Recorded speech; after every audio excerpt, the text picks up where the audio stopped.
it seems like there's at least one person joining us right now.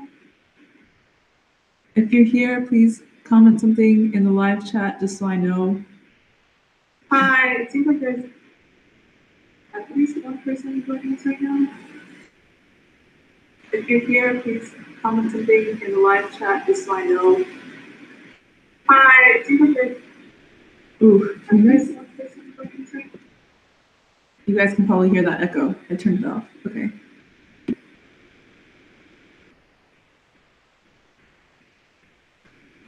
Do you guys see the little live chat box in the corner? Yeah, I'm gonna start it.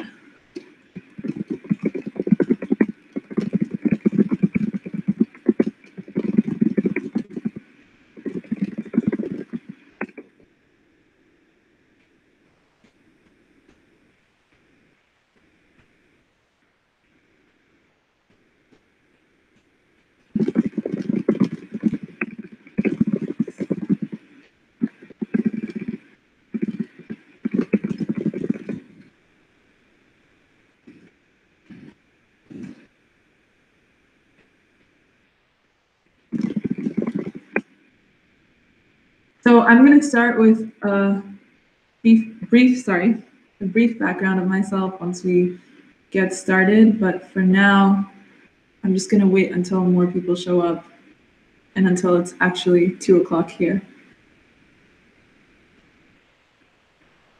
Let me put on my headphones so I can hear what this sounds like.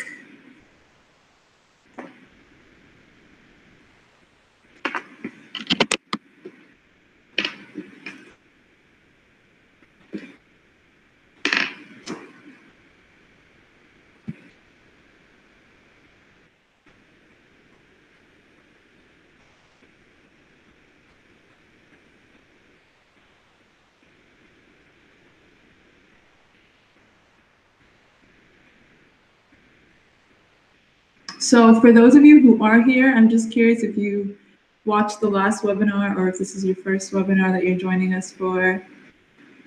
It really helps if we have a more interactive session, so I'd love to hear.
Hi, hello to anyone who's been joining us recently.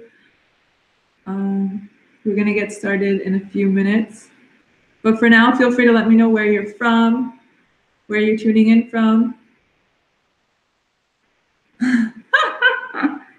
Hi, Scott. Scott, you actually were one of the people who messaged me and you had specific questions. Let me pull those up actually.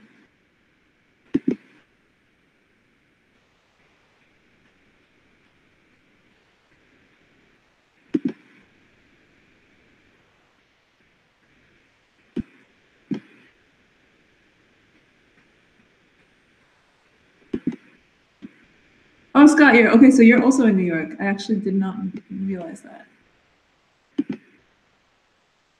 And Robin. Hi, Robin.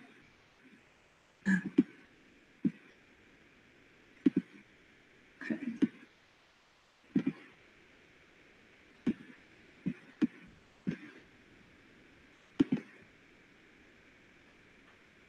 From Paris. Wow, that's amazing. What's your name? Day White. Okay, you can stick with that for now.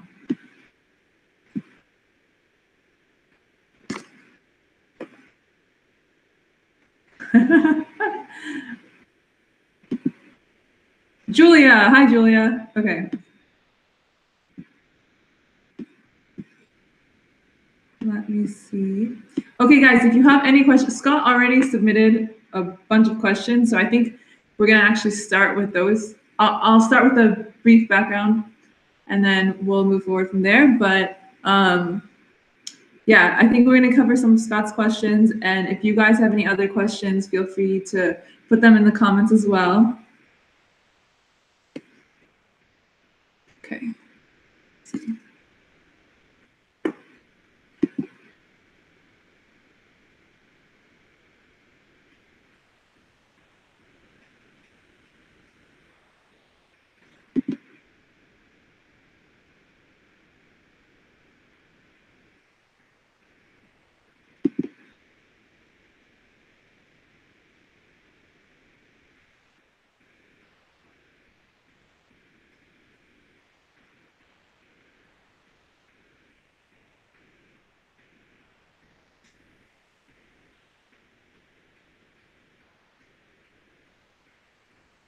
Well, I'm actually curious what time it is in Paris right now. You're tuning in. That's pretty cool. We have an international audience. It's 8 o'clock. Okay, cool. And it's 2 o'clock p.m. Eastern Standard Time, so I think we should get started. I appreciate you guys for being on time, as usual. Let's see. Okay. Yeah, it's a nice evening activity to do some LSAT webinar. Okay. Anyways, okay, so background about me, if you weren't watching the last webinar that we did. Let me see, 1 second. Okay. A lot of screens open, just so I can make sure I see your questions. As last time, just like last time, my little sister Shannon is also here, and she'll be helping me with questions. So if I miss anything, she'll let me know. But I'm gonna try my best to make sure that I pay attention to any questions that you guys ask. Let's see. Okay. Hi everyone. My name is Doreen. I'm a student at Columbia Law School, and I self-studied from a 148 to a 174. I enjoy tutoring, I enjoy teaching, and I've been doing it for the past over 3 years. I think it's actually been over 4 years now. And so doing a webinar is a way to reach more people, and so it's new to me. I apologize if anything, if there are any difficulties, but I'm excited to have you guys all here. Why don't we get started? I'm going to just start with Scott's question. So let's see. And also let me know if where you are in your studying, what you're aiming for. Okay. So Scott asked me a question about undergrad coursework that could be helpful for. Hi, son of a Lulu. Still the hardest name to pronounce, but excited to have you again. Okay. Let's see.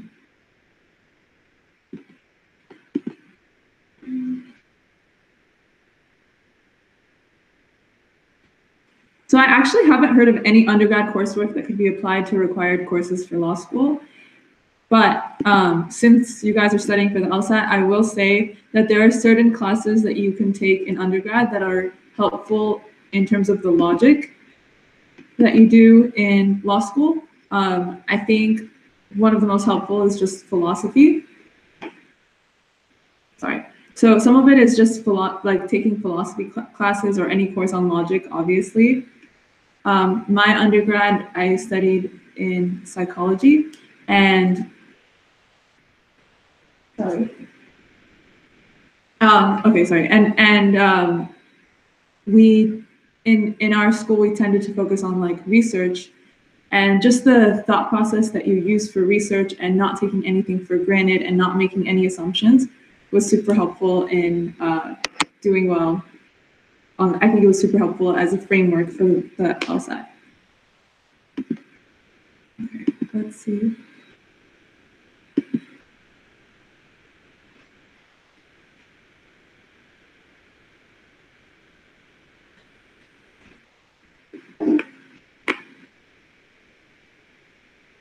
Okay.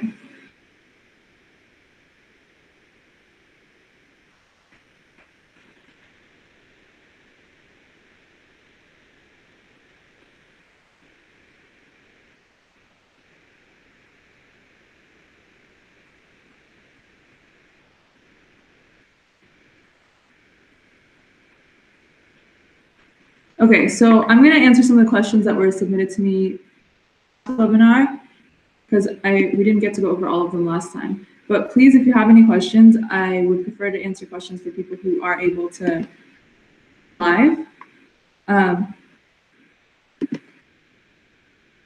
Okay. So one of the questions was, how do you break through a plateau? And I think I experience plateaus, but maybe not too often. If anything, I feel like I experienced some jumps. And I think a lot of it is just changing the way you think about the test, the way you approach the question types. And if you find that there are certain strategies that don't work for you, then don't stick to that strategy. Don't stick to like whatever test prep company that you've been studying with. Try a different book or a different strategy or a different online course and see if that different strategy explains things in a different way. And sometimes it's a combination of the two that will help you figure out how you want to approach the test. But don't feel like you have to stay loyal to whatever test prep company or strategy you've been using before.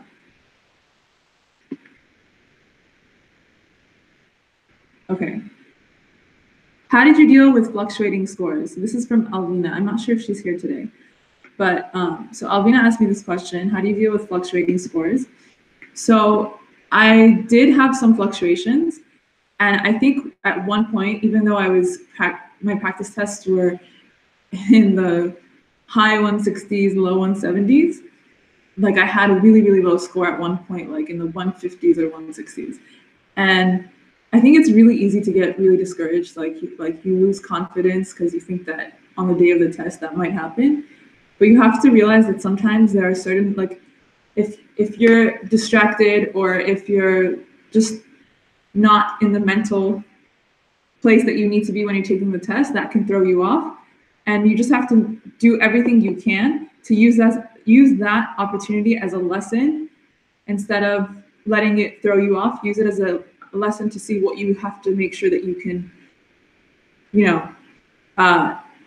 not allow happen on the day of the test. So I knew that I hadn't, I don't think I had slept enough. I don't think I was paying attention as well as I should have. I think I was a little bit burnt out. And so for the day of the test, I made sure that I didn't, I was studying leading up to the day of the test, but I also made sure that I didn't overstudy. So I think the most important thing with fluctuating scores is just making sure that you're not, you don't let it get to your head and ruin your confidence. So. Okay, some people ask me how hard I studied. And I think that there are many, many different ways to do well. I don't know if I mentioned this during the last webinar, but I had a friend, he would study after work for a few hours and maybe just like 1 to 3 hours at a time. That's a good question. I'm going to answer that in a second. So he would study for a few hours at a time, and he found that that's what worked for him. And he still had a social life. He would go out every Saturday or like Thursday night. And in the end, we ended up getting the same score. And he approached it so differently. Like I would study for hours on end each day, but for a shorter period of time. Like I studied for maybe, he might have studied over a longer period of time to get the score that he did, and I studied over a shorter period of time, but for longer hours. And we each found that worked for us. I did not take the test only one time. So I ended up taking the test 3 times. The first time I took it, I scored a 161. The second time I took it, I scored a 164. And the third time I took it, I scored a 174. And the last time I took it, I studied for just 1 month. I increased my score 10 points that 1 month because I hadn't studied otherwise. And I had also taken a break in between studying. And I think what made the biggest difference, well, first of all, I saw the biggest improvement in logic games. I had a lot of room for improvement in logic games. But also, I had no distractions. I was just studying for that month. I had a friend who was super supportive. I was working out. Like, there was nothing there that could distract me from studying. And I think that's just what helped me make the biggest jump. But if you have any other questions about taking the test more than once, I'd be happy to answer it. But when I tell people that it's okay to take the test more than once, I experience it for myself, and I've seen like my classmates. I know other people have taken the test more than once, so it shouldn't be something that should be so scary. And yeah. Okay, Julia, what advice do you have for a student currently studying abroad, trying to juggle traveling and studying? I was on a roll before coming to France, but now I'm struggling to find a balance. So I think I'm not exactly sure what you're doing in your travels, like if you're studying abroad or if you're working, but I think just finding something that you can always be doing whenever you have free time. So like not everything that you study for the LSAT is always portable, but if you can have like games with you that you can practice in between when you're going from one place to another or whatever, always having material with you and having your laptop with you so that you can go over like let's say if you want to watch, Seven Sage has amazing like free online videos that you can watch to see how JY approaches the games. So you can watch those and see if how you approached it was similar to how he did it, or just generally like making sure that you take advantage of the time that you have in between things. Because I think especially when you're traveling, there's a lot of time spent commuting where you can also be doing something else. So finding a balance between traveling and studying is hard, but there's also a lot of opportunities that you can fill in your time with studying. I hope that answers your question. And also in terms of Scott, that you said you have a past degree in civil engineering, I think that should be helpful for logic games and actually also for logical reasoning, just being able to think in a certain way and being meticulous and really detailed. So try to like embrace that background when you're studying for the LSAT. Let's see, other questions. Julia, let me know if that answers your question.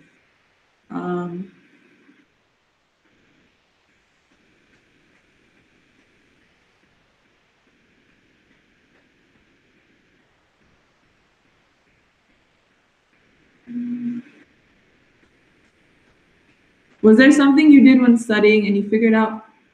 Okay, awesome.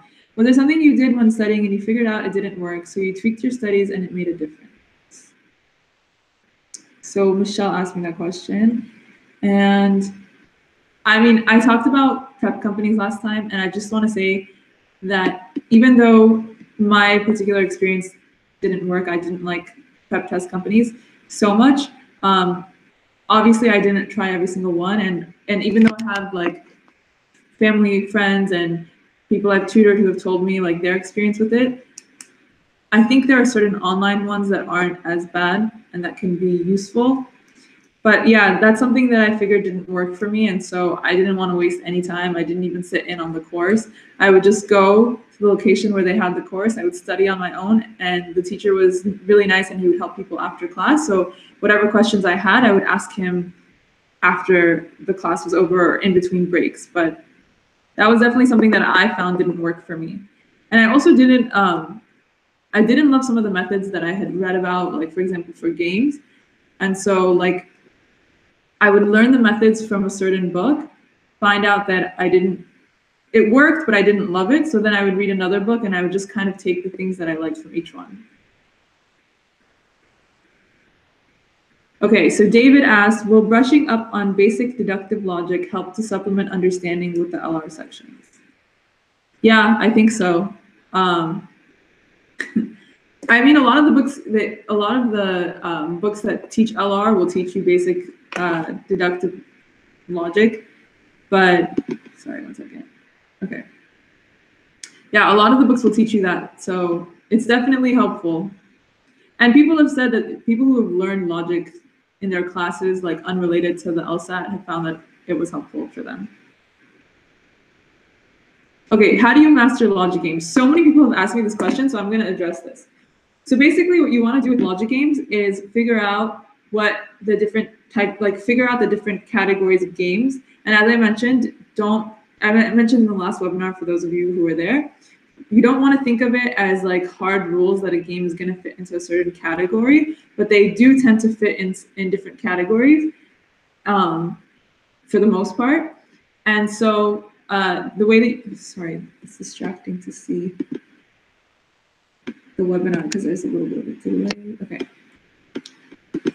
Okay, so the way that you want to approach it is learn how they're categorized into different game types, and then try to approach each game type individually and try to master them. And I think the more recent games, I don't think they necessarily fit into the types as cleanly. So I would not use those in the beginning of your studying, wait until towards the end and see how well you've mastered the other. It'll show you how well you've mastered it if you're able to do the more recent games without any trouble. But I wouldn't focus on those in the beginning. I would wait until you've mastered the games a little bit more. Maybe use like the older games from the first 40 prep tests, or even from like between 40 to 60, but not more recent than that when you're learning. Okay, Scott says there's study material that you can use on your smartphone while on the run. I found flashcards useful. Scott, can you actually share with us what the name of the organization is, because that might actually be helpful, and I haven't heard too much about those. I know that some test prep companies have apps, but I'm not very sure about, what the names of the different organizations might be that you might know about. Okay. How did you improve accuracy and speed? Did you do it concurrently or separately? Very much separately. So I focused first on doing untimed sections. Okay, so basically how I approached accuracy and speed is it's really easy to want to make sure that you get faster and faster. And I think a lot of people have this issue. But instead of focusing on your speed in the beginning, you just want to make sure that you actually understand how to approach the test. So I would first recommend doing untimed sections, or even untimed question types, just so you master the question type, and then doing untimed sections. Okay. So when you do the untimed sections, you can kind of see like how much of it is that you don't actually understand this material, and which part of the material you do not understand. And then from there you go into speed. But throughout it, you want to also every other week at the minimum you want to take, or every week depending how soon your test is, you might want to do it more frequently. You want to take the practice test time so you can see where you stand. But if you really see that your score is not where you want it to be, I would focus first on accuracy and then speed. Yeah.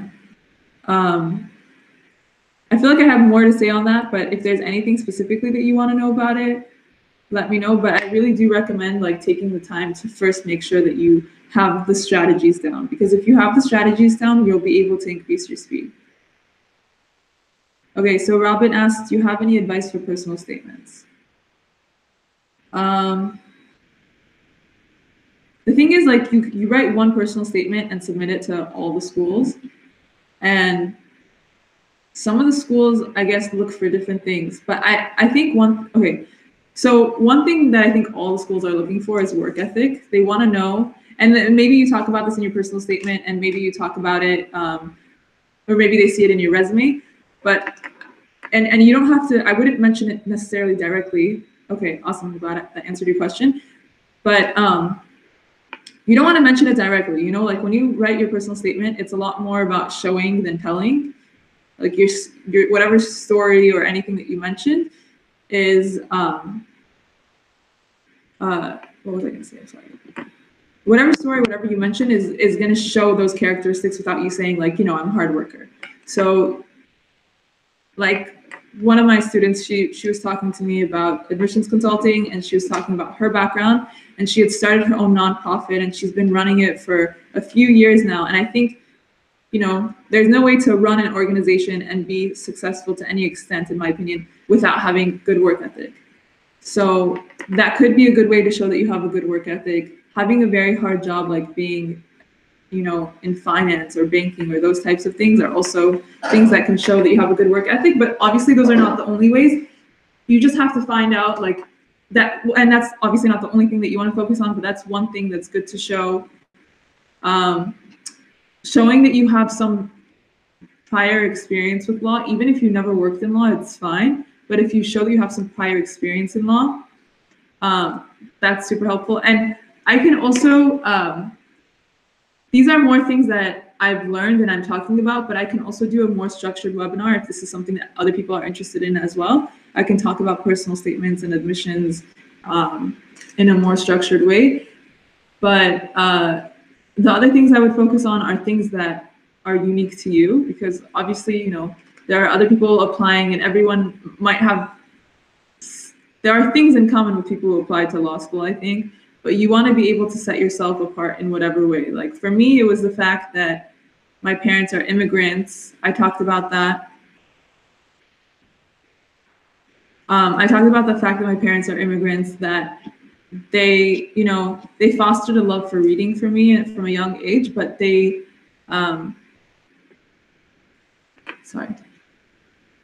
they fostered a love for reading at a young age, but they never went to college. They never finished university, you know, or they did go to college, but they never finished college. They never finished university.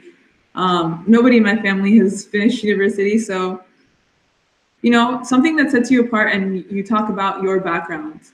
Obviously, again, that's not the only thing I talked about, but that is something that's a bit more unique, and it's helpful for them to know where you're coming from.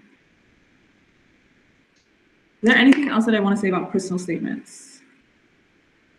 Okay, I think for that, I honestly, there is so much more to say about that, but I have notes and things that I can pull up, and I don't think that I could do that right now, but I can do a webinar solely on that if everyone's interested. So let me know if you guys are interested in a webinar just focused on admissions. And on the topic of admissions, I mentioned this a bit before, but I think it's really important to, I hope most of you already know that it's rolling admissions, so you want to apply earlier. And I think if you apply, like generally, it's good to apply before like Halloween. So you want to apply before November. That's generally a good timeline, but the sooner the better, which is why it's usually a good idea to take your LSAT the June before you want to apply, so that if you have to take it again, hopefully you don't, you can take it in September. Okay, Scott says, LSAT is the name of one app through iOS. The developer and company is ExamLam. It's in the comments. I think you guys can see it, but just in case it doesn't show up, it's exam, the word exam, and then L-A-M as in Mary. And he says it's a free download. The catch is they give you one free full test. They give you one free full test to review, which is the June 2007 test, but you can purchase other tests for $10 a test. It's a little pricey, but it grades the test and gives you explanations on why the answers are what they are. Good for when you are on the run. You know, there are a lot of great resources online. So I would recommend like looking into them. If you're on the run and you have to use something online, you actually are in really good company, because I found a lot of online resources to be super helpful. And I think a lot of you guys found me through Reddit. So that's one community that can be helpful, but there are a lot more. And Reddit helps you find some of those as well. Is that for the following year admissions? Yeah, so basically, if you want to start, let's see, right now we're in 2018. So if you want to start law school in fall 2019, you should be applying in September, October, November of 2018.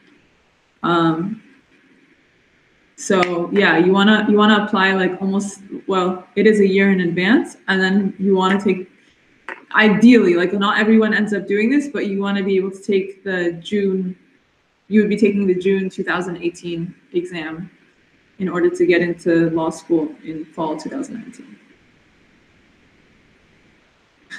Okay, Robin, let me know if you have any other questions about personal statements. I hope I answered some of your questions now. And Scott, I hope that answers your question. Okay.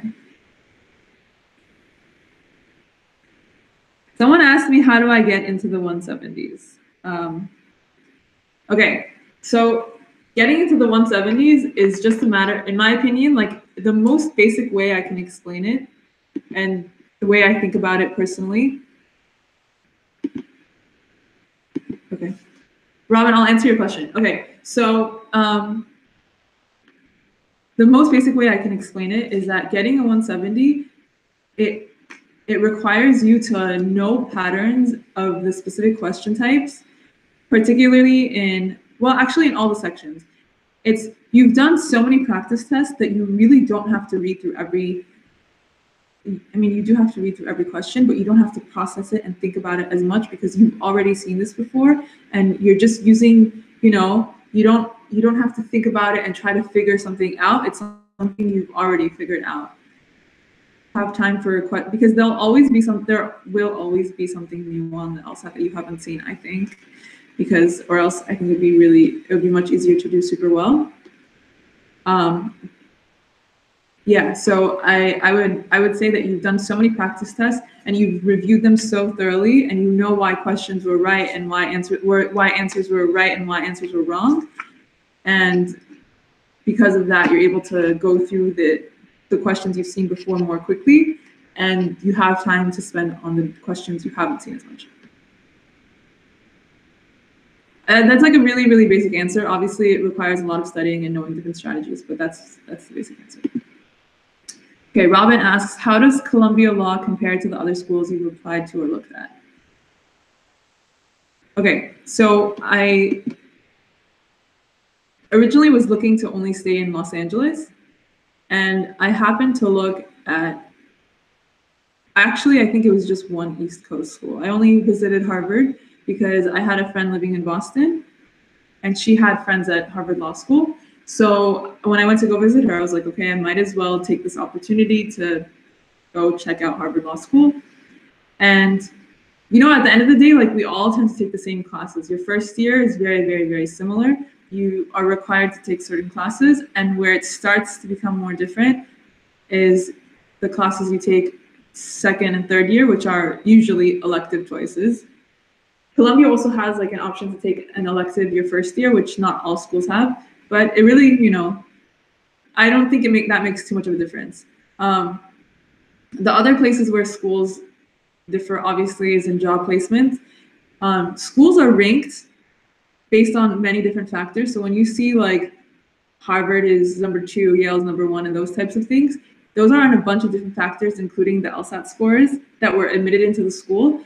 But there's also a difference in the percentage of people who are placed into JD programs. I mean, jobs that require a JD or Esquire. So Columbia has one of the highest percentages. I think it's like 98% or something. I would have to double check. But I think that's a really important thing to look at when you're looking at different schools and how they compare with each other. Besides that, the differences also, schools have a huge difference on what they focus on in terms of the extracurriculars. Some of it is based on geographically what's valued, and some of it is just based on the school. So like Columbia, one thing that they focus on in admissions, which affects everything else, is they accept students from a huge variety of work backgrounds. Like some schools only focus on, you know, they want you to have a background in, if you worked, like they're looking for work experience in law. Columbia kind of looks at having work experience or any type of, you know, military or those types of things across like different fields. So it brings a lot to the classroom. When we sit in the classroom, there really truly is a diversity of opinion. And I don't know if I mentioned that last time, but that's, honestly, it brings a lot of value for me as a student to learn from my classmates, and I learn a lot from my classmates. The other thing is, like, I noticed when I was visiting at Harvard, they have a huge focus on entrepreneurship, whereas Columbia, even though we're in New York and there's a lot of entrepreneurship here, I think there's a little bit less of a focus, but they're really working on developing it. But really at Columbia, like, and I don't know, I really am not sure 100% how it is at other schools, but Columbia has the resources. So if you have an idea, you come here, you pitch your idea, like you have to submit things to the student senate, and you can start your own club, you can start your own organization. There's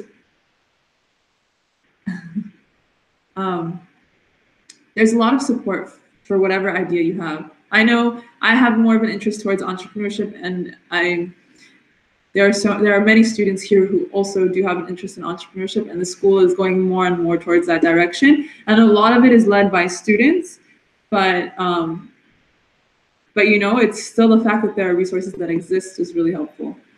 And I guess like another thing is like, and again, this is limited by my experiences, but if this is something that you guys are curious about, I'd really recommend looking into it. Like at Harvard, there's a much easier path, or it's a much more well-known path to get into consulting. So people know about the opportunity of, besides going to big law firms, you can go into consulting. And even though that's 100% definitely an opportunity available if you're at Columbia, it's not as widely known. It's not, you know, like you kind of have to seek it out a little bit more on your own and figure out how the process works. Whereas at Harvard, I feel like there's a little bit more resources to figure that out.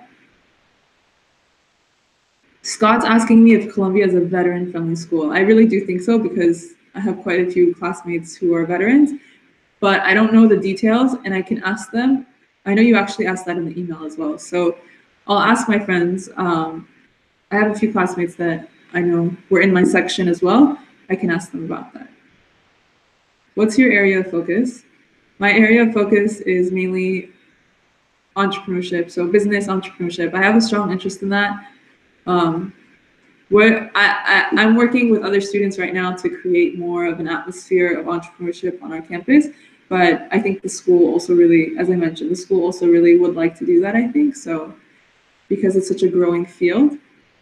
Even big law firms are dealing with entrepreneurs. I think because, you know, they usually work with large scale companies and get really, they get paid really well with large companies, but I think with startups, they figured out they can take a percentage and things like that. So it's becoming a really growing field.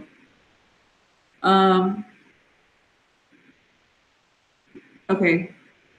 Robin, I hope that answered your question. Scott, I know I didn't fully answer your question. I will look into it. And son of a poo-poo-hoo-hoo, I think I answered your question. But let me know if you guys have more questions about that. Okay.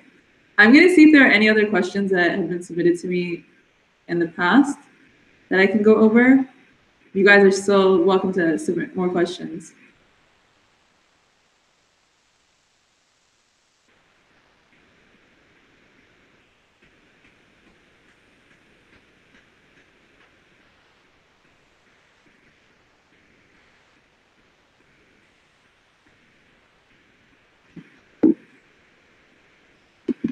Okay, Scott asks, I have also noticed that there are 2-year, 3-year, and 4-year programs. What are the pros and cons of that? I will answer your question with the caveat that obviously I haven't done all of those programs to be able to compare, but I have had friends who have done 2-year and 4-year programs. So my friend who did the 4-year program, I think she just found the 3-year program very challenging and very hard. So she decided to take it a little bit slower, take her time, make sure that she did well in her classes. It also gives you more time to find a job. People won't really talk about that so much, but you have an extra year to apply for jobs while you're still in law school instead of like being out of law school and unemployed. But that really depends on your school also, because usually if you're at a high-ranked school, it's not as much of an issue, usually. And she wasn't at a super high-ranked school, but I didn't ask her about if that was one of her reasons, obviously, but it could have been. So the 4-year program, it's just if you find 3 years stressful, or if you have a lot of other commitments, if you're working, it might be a little bit easier. And then the 2-year program, I had another friend who did that, and I think it's obviously more challenging, but the most challenging part of law school is usually the first year, where you're required to take certain courses. And after that, you have more freedom to choose different classes. So I'd imagine that the first year, when you're taking the more difficult classes, it's much more challenging and maybe not as much. But I really am not sure about that. It's a really good question, and I can look into it. But the 3 years is the standard one, as I'm sure you know. But I guess the other benefits of doing the 2 years, that you just start working earlier and you start making money earlier, and if you have to move for law school, like the cost of living and things like that all start to add up the longer you're there. So you don't have to, you spend less money in that sense. Excuse me. So, yeah. Okay. Like also, I mean, just to mention, not every school has every option. I don't think we offer a 4-year program or a 2-year program. We do offer a JD MBA program where you can study both in 3 years. And we also have at Columbia, and we also have a JD MBA program where you can study both in 4 years. I have friends who are doing other joint programs. There's a lot of options here, but there are other schools that also have the 3-year JD MBA. It just, there aren't that many top law schools that have that option, but there are a few. And then, yeah, so if you're thinking about doing any of those special programs, look into the school first to make sure that the school has those programs. Okay, I'm going to talk about something that kind of sort of came up earlier, but not directly, and I think it's important. When you're New York Law School and Brooklyn Law, are you talking about in New York? It sounds like you want to stay in New York. And you're probably talking about the 2-year program. I think a lot of times they offer those programs to draw in students, like so that they can increase the number of students that apply or are interested. But if it works better for you, then why not? Just make sure that you look into the schools and you know about the job opportunities available once you graduate. Because even if you don't have like a perfect GPA, if you study really hard for the LSAT and you improve your score, you really increase the options available to you. And so what was I gonna say earlier? When you're okay, so basically talking about like picking law schools, I really, really, really recommend, if you have any idea what your interests are, like for me, I know entrepreneurship is so important to me, really look into the different schools and see like what their focus is, because different schools really do have different focuses and their different strengths. And even if it's not the top ranked school that you get into, if they have that strength and they also have good job placement, maybe you'll prefer to go to that school, and maybe that school will give you more money, So really do your research.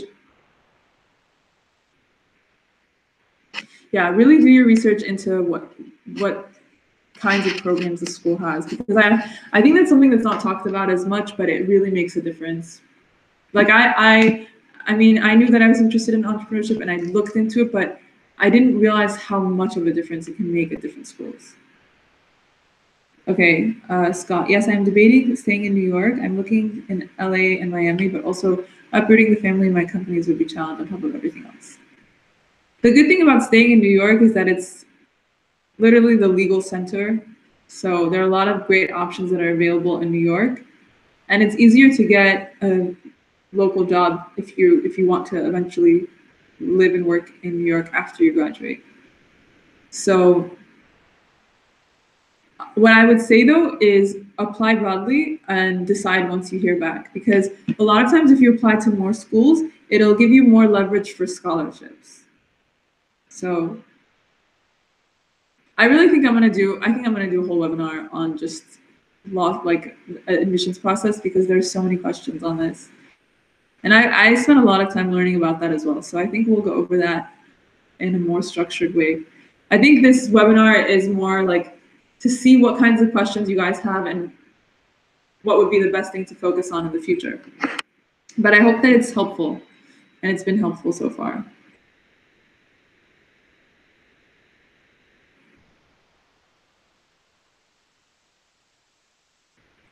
So I'm curious if you guys have anything that you're struggling through like right now in your studies that you want to talk about. It could be more general or not. Okay, son of the Pupulu. I'm curious about law and entrepreneurship. How does it differ from the traditional law path? How does it differ from the traditional law paths like business, IP, environmental? Doesn't always differ. Okay, so it isn't okay. So you could still work at a big law firm if that's what you're interested in. But there are also opportunities where you can work for a smaller company. But usually, I think the pay is a little bit lower, or it's structured differently, where you get a percentage of the company. But there are a lot of opportunities in law and entrepreneurship, and I think not everyone who's interested in law and entrepreneurship is necessarily thinking about practicing law. We have like an entrepreneurship society on campus, and some people are thinking about starting their own company that's not necessarily law related. And then there are some people who are interested in starting their own law related company. So for example, we had 2 students here last Monday on campus visiting from Harvard, and they started a company called Evisort. I think it stands for like evidence sorting. And that's more like along the lines of like legal tech. So they started a company where there's like an algorithm that looks at different contracts for certain keywords and things like that. I'm not sure about the details, but it's really interesting, like you can go to law school and start your own company if you want. And they've been very successful so far, and they've been getting a lot of recognition, and they're growing. So there are a lot of opportunities in law that are not really well known. So even before, like I call this whole thing before you take the LSAT, because it's not just about studying for the LSAT. There's so much research and things that you can do before you start law school. And you shouldn't necessarily focus on that because the LSAT is the most important part. But if you're not sure about going to law school, I really recommend like talking to current students, talking to alumni, and like getting a better sense of what opportunities are available once you graduate. Legal Tech 2018. Yeah, I could say more things about that. I don't want to scare people, but I think that there's going to be a huge shift in the legal field with AI, with artificial intelligence. I think there are going to be a different types of jobs than there are now. I just opened a can of worms, but there's so much to say about that. But I think there'll still be jobs, but it'll be different. And it's something to have somewhat taking time to educate yourself about that, I think, and me, like I'm also trying to take time to learn about that. I think it's super important. Okay. That's cool. So Scott has an idea of what he's interested in focusing on. And a lot of times people think they know and they end up changing, but it's always good to start with. It's helpful to have a base, somewhere to start. So do you guys have any other questions? We don't have to do the full hour if there aren't any other questions, but if you have other questions, I'd be happy to answer them. And if you're interested, I think, I mean, it really does sound like there's interest, but let me know, just like write yes or something in the comments if you would watch a webinar on just admissions information. Okay, let me see if there are any other questions that I had submitted to me that we can talk about.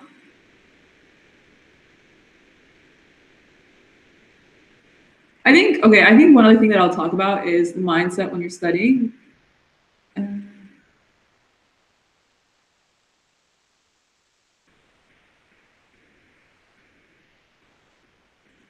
Okay, so I was gonna say, sorry. I think the mindset when you're studying is really important. So instead of like feeling like you're dragging through this, I would approach it more as a challenge and more almost like curiosity to see how well you can do.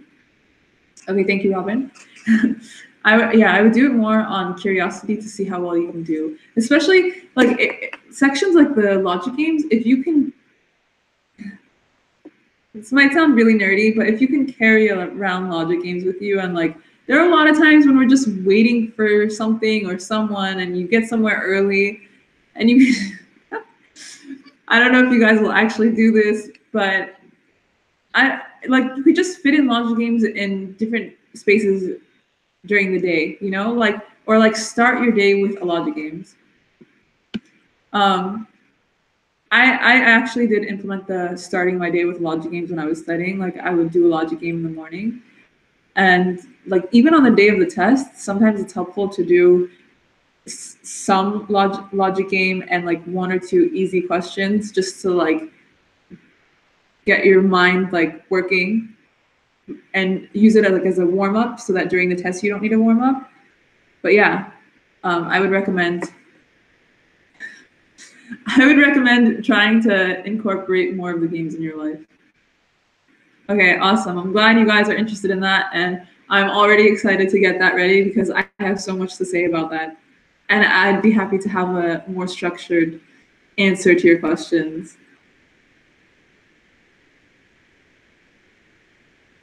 Okay, anything else? Son of a poo-poo Lulu, I'm just curious, you have a background in legal tech, or you're just curious, or you just were curious to hear about like law and entrepreneurship?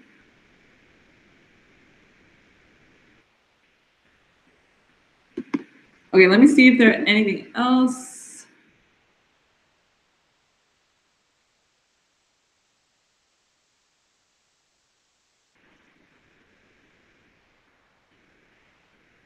Okay, so one thing someone asked me that I think is important to talk about is about logical reasoning. And someone asked me, what happens when you start second guessing and picking between two similar or enticing answers? So usually what it is it comes down to two things that you're debating between when you're doing the LSAT in general. I think a lot of times, like, you get to a certain point where you can eliminate a lot of answers. Okay, you can eliminate a lot of answers, but you're still focusing on those last two questions, or last two answers, I'm sorry. And I think that's when you start seeing, I think that's what separates people from like the 160s to 170s, or even getting into the 160s. Like taking the time to understand why is this answer, and why am I even thinking about this answer? Because the test writers are smart, and I think they are trying to trick you. And so if you start taking the time to learn why, and that's why everyone always says, like, learn why the right answer is right and the wrong answers are wrong. It's both of those things that help you get a high score. Because there are certain patterns in the wrong answers that if you start learning why those wrong answers are wrong, you'll see that there's certain tricks that they tend to use over and over and over again. So it's not as confusing and it won't throw you off as much. But I feel like they have like a bunch of tricks and they use different tricks in different questions, but not necessarily all the time. So just taking the time to like get to know what's throwing you off and why you think that could have been the right answer, when you'll see once you study it that it's very clearly not. I think that's super helpful. Maybe next time we'll also, I don't know if, yeah, I think maybe next time we'll do a question together so that you can maybe see what the thought process is approaching a question, because I think it's very easy. I think it's very easy to just talk about these things abstractly, and it can be so confusing, but maybe if we approach a question together, you can see how to think about it. Scott says, I have flashcards in digital form that break down the different portions and what to look for if anyone is interested. Right. Yeah, Scott, if you send that to me, I'll be happy to send it to other people. I think people would be interested in that. And if anyone has any suggestions, I think it was Robin that asked about like studying and traveling at the same time. If anyone else has any other suggestions, I'm sure she'd be happy to hear your opinions as well, or your recommendations. Okay. I have 10 more minutes I can answer questions, but let me see. Anything else you want to go over? Another thing that I wanted to mention is having a study buddy. So don't feel like you have to have one. You really don't need to have one. But if you think that there's, in some respect, you think one will be helpful, just do it in whatever way has worked for you in the past or you think will work for you. Even if it's just telling your study buddy, like, okay, we need to be at the library at this time, or like at this, or like this week I plan to do, 3 tests, or whatever it is. Like just having someone that you're accountable to, that could also be helpful. Or it could be that you talk about why question, like going over a specific question and things like that. and trying to explain it to each other. So even if you understand it really well, but you want to just have practice explaining the question to somebody else, that would be helpful maybe to your study buddy. Thank you, Scott. He says he's going to email me the flashcard, so then I could send that out to everybody. Yeah. And then another thing about timing, I'm just looking at the questions, and there are a few other things I want to mention. Another thing about timing is figuring out, like, when you do get to the point where you're thinking about timing, you're past like the majority of the accuracy concerns that you've had. It's good to have a good idea of how long it's taking you. Like, let's say questions 1 through 10 take you roughly 12 to 15 minutes, or I think 12 is probably 12 to 15 minutes. Then you know how much time you have for the rest of the section, and like you should try to stick to that whenever you're doing logical reasoning. Again, more as a guideline than a rule, because sometimes they'll put more difficult questions in the beginning. Sometimes, it could change up. So it depends on how your specific test is organized or structured.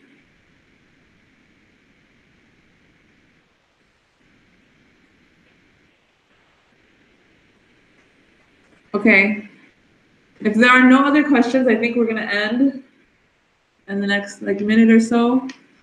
But I'm going to give you a little bit of time to ask questions, and then